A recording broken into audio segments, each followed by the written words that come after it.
First up, President John Mahama says his government will intensify efforts for the implementation of indigenization policy aimed at renegotiating mining leases to ensure greater local participation and benefit for citizens for the country's natural resources. Speaking of the Ministerial Executive Leadership Program, he emphasized that whilst foreign mining companies will not be forced out, it is critical that mining directly benefits the communities where the operation takes place. He lamented the underdevelopment in many mining communities despite decades of resource extraction. The Damine mine, operated by Goldfields, recently faced a threat of closure after government initially withheld the renewal of its lease. However, the government has since confirmed it and has reached an amicable agreement on transitional arrangements for the mine. Take a listen to the president. To do the same things. And that is why recently we had a little issue which we have resolved with one of our mining companies whose lease had expired after 30 years, and it was our desire to take it over and use Ghanaian expertise to be able to also exploit that resource and let the benefits remain in our country. Happily, we reached an amicable resolution to work together to transition that mine into Ghanaian ownership. But it leads me to what my thoughts are, that we must have an indigenization program for taking control of some of our natural resources. And so in the next few months, we'll develop a policy on indigenous participation in our natural resource exploitation. And anytime, we're not going to expropriate anybody's concession or anything, but anytime a lease comes up for renewal, we would want to negotiate to see that there's more Ghanaian participation, indigenous Ghanaian participation in these things, so that we can also raise the resources to bring prosperity to our people. You go to the mining areas and look at the communities around the mining centers, still steeped in poverty. Government has to replace schools and the trees, even at this time, build CHIPS compounds, repair the roads and all that. And we can only do that if we can get the resources from the natural resource endowment that God has given us. Well, that was President Mahama earlier. Parliament is expected to ratify the new Daman mine lease for Goldfields for May 16. The mining firm Goldfields revealed this in a statement issued after a deal was reached with government on extending the mine lease for the Daman operations. Now, the company, in a statement, maintained its commitment to developing the mine, protection of jobs, and the safety of the concession. It will also be working to extend the life of the mine due to ongoing investments as well. I want to show you bits of that statement on your screen right now. And it says, Government of Ghana will grant a new mining lease to Goldfields for the Daman mine for 12 months. The new lease will be subject to ratification by Parliament when it reconvenes on May 16. Goldfields and government will appoint representatives to a joint asset transition team and work to ensure the successful transition of the asset to ownership by the people of Ghana. Also, preparation for the commencement of the Takwa mine lease extension, which are due for renewal in 2027 to begin soon. So this is an update on the Goldfields Daman mine lease extension. As you're seeing on your screen, we'll have details subsequently. But Imani Ghana's Vice President Bryce Simmons has criticized the newly announced lease agreement between the government and Goldfields for the management of Daman mine, calling it insufficient when considering the complexities of transferring ownership and operations of a concession. This follows the government's announcement of a 12-month lease we've been telling you about with Goldfields pending parliamentary approval. Speaking on PM Express Business Edition, which airs tonight, Vice President of Imani Ghana, Simmons, emphasized that this arrangement still falls short in attracting fresh capital to the mining sector. First of all, the government didn't think through when it decided not to renew the license. How, in a context like Ghana, three things. One is that the contracts that we sign with the leases, they don't allow you to terminate or even refuse to renew on convenience. It must always be up for cost. So to say it will not renew is not something that is there because it's my own land, I won't renew. The law and the way you sign your own leases restrict how you can do it. So that was not well thought through. And so it was unlikely that they will be able to sustain what they previously intended to do. The second thing is that to actually leave a mine requires some kind of decommission. If you say, I will renew your lease, what about the infrastructure that is there? All of those things. There are conflicts. In some cases, the infrastructure is said to be owned by the government when you are leaving. In some cases, due to development and stability agreements, it's said to be owned by the investor. So reconciling those things require thinking through. Thirdly, the mine in particular is not viable unless the stockpiles are addressed. Because the stockpile is bringing in short-term capital to provide a cushioning as you raise almost $1 billion to do all the mine development that you need to bring other resources back online. In that sense, who owns the stockpiles? In a way, Goldfields paid for them. They paid E&P, engineers and planners, to mine those things and bring it to them. So even if you want them to leave, there has to be some transitional mechanism of how you deal with those stockpiles. And if they process all the stockpiles, it's unlikely that any new investor will be interested in taking that mine. So we have a very complicated situation. How do you wake up overnight and say, that's the end of it, you've sent soldiers, pack up and leave? You can't pack up and leave a mine. So somebody who should have thought through what are the mechanics that it takes, and it will always have led to one point, which is that you need a transition period. You can, as soon as you decide we are not likely to renew, you need to get into a negotiation with the mine for a transition period, because that's the only way someone can exit a complex mine like that mine. So that's number one. So this is a lesson we've learned as a country. Number two is that I think even the 1 year thing is going to be a problem, because that mine is very expensive to bring on to continue to maintain on stream. And if we are not careful and we don't manage the handover well with Goldfields, it will become an incumbent mine, because if there's legal liability or whatever, nobody wants to come through it. But Goldfields also is the best place, because of the fact that he owns the stockpiles, so he has an economic interest, to put in through some of the infrastructure to bring some of the new resources to bear. And remember that the Goldfields is suggesting that there are about 3 million ounces of gold in resources. How much of that you can convert? They think about 1.5 million. It can be done over 8 years. Those models, if the government doesn't live in good terms with them, even though we have the capacity to do the mining, when it comes to the modeling linked to the financing, we don't yet still have that capacity. That's why we are still bringing foreigners to do it. The best way is what the Asians did, which is that they find a way in which you transfer technology, you transfer capacity, but also transfer trust, so that international financiers can come in. If you antagonize foreign investors rather than help them work with you to create a transition that enables resources and talent and things to come in, technology to come in, you lose. That's what Malaysia didn't do.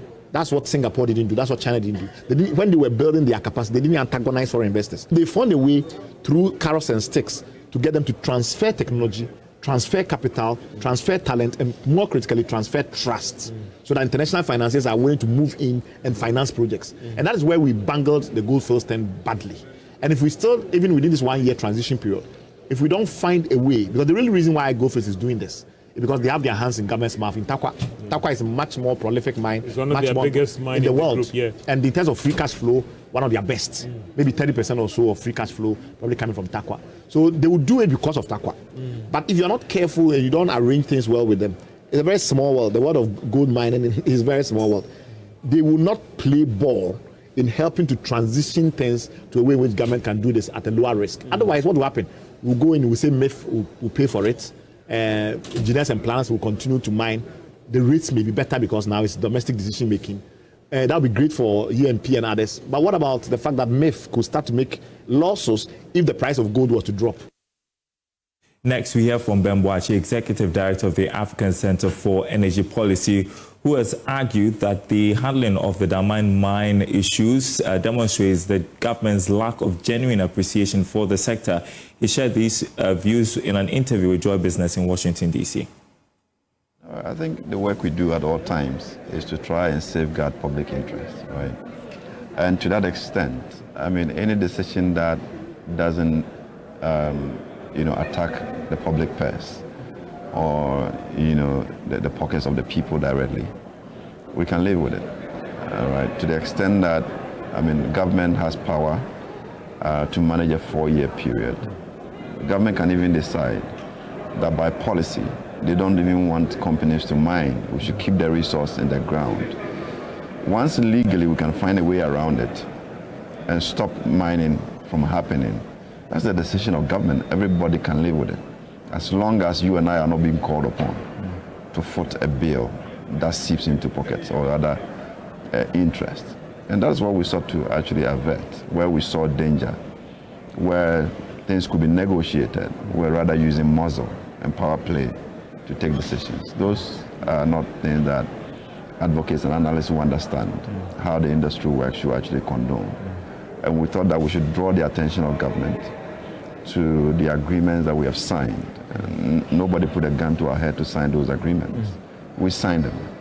And once you have signed those agreements and welcome the investment, you have to respect those agreements. In most cases when we have not, we have been bruised in court, and the people have had to pay for those damages. And we thought that it shouldn't continue to happen, and we need to draw attention to it. So it's a welcoming decision that we have been able to negotiate it in a way that will not take us to court or jeopardize our interest ultimately.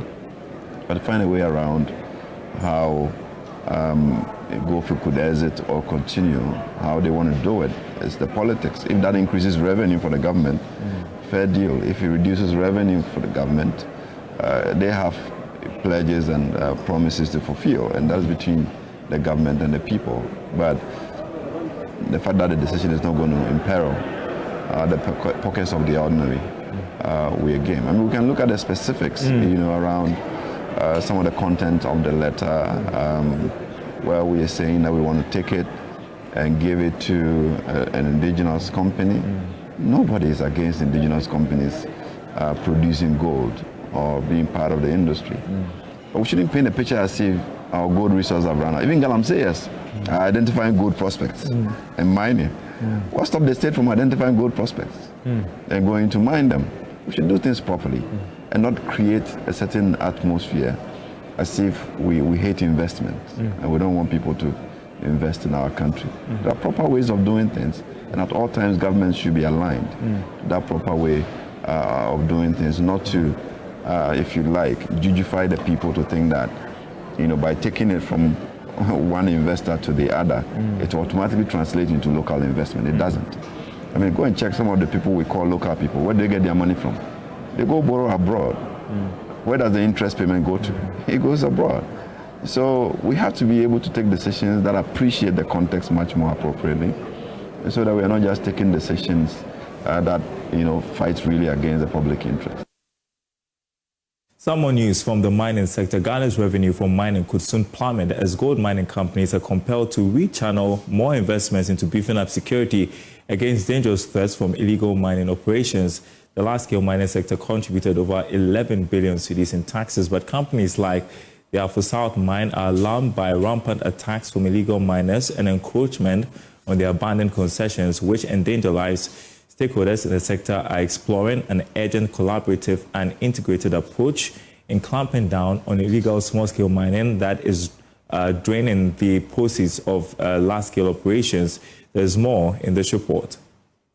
A 16-member delegation of the Parliament Select Committee on Lands and Natural Resources paid a working visit to the Ahafo South and Ahafo North mines of Newmont Africa Limited. The visit, which is part of the committee's oversight responsibilities to mining companies in Ghana, was to assess the operations and progressive growth of the mine. It was an avenue to proffer strategic measures and pragmatic solutions to challenges confronting the mine to allow their smooth operations. Newmont Africa continues to make significant contributions to the socio-economic development of its host communities and the national economy. However, illegal mining activities continue to threaten the operations of the Ahafo South mine, with fears of negative impact on the economic prospects of the mine to locals and the country. Alex Kofi Benachi is the general manager, Ahafo South mine of Newmont Ghana Limited. As Newmont, we invest in a lot of social interventions, and if we have to prioritize the safety of our employees, which continues to be our priority, then we'll be looking at that instead of investing in the communities and the nation also benefiting from the business. If we have to employ a lot of security to keep illegal miners out, that money could have been channeled into something else. And as I said, people are dying, people are losing their lives, people are getting injured, and that should be the utmost priority of everyone. As part of measures to thwart the activities of illegal small-scale mining, the mining company is adopting an integrated approach, liaising with the government to fight the canker. Chairman of Parliament Select Committee on Lands and Natural Resources, Collins Dauda, assured of commitment to have the government deal with the menace while advocating an all-hands-on-deck approach. Can only highlight the concern they raised about Galamsey operators, but to deal with it, we probably would have to report to the minister whose responsibility is it to deal with that matter. Parliament doesn't deal with that directly. We make laws, and the laws are to be used to help policymakers implement their policies. And so, as a committee of Parliament, we can highlight the concerns they have raised about Galamsey. Acting CEO of the Ghana Chamber of Mines, Ahmed Nangtongma, highlighted the essence of the mining company in collaborating with Parliament to halt encroachment on legal mining concessions by the illegal miners. Some will say it's a livelihood issue. Others are just interested in mining anywhere they want.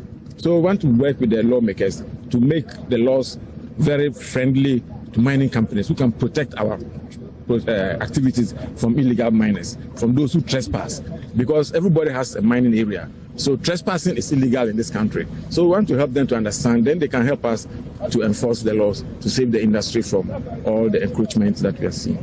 For Joy News, my name is Manuel Bryce. All right, you're watching The Marketplace on Joy News. We're taking a short break. We'll have more stories.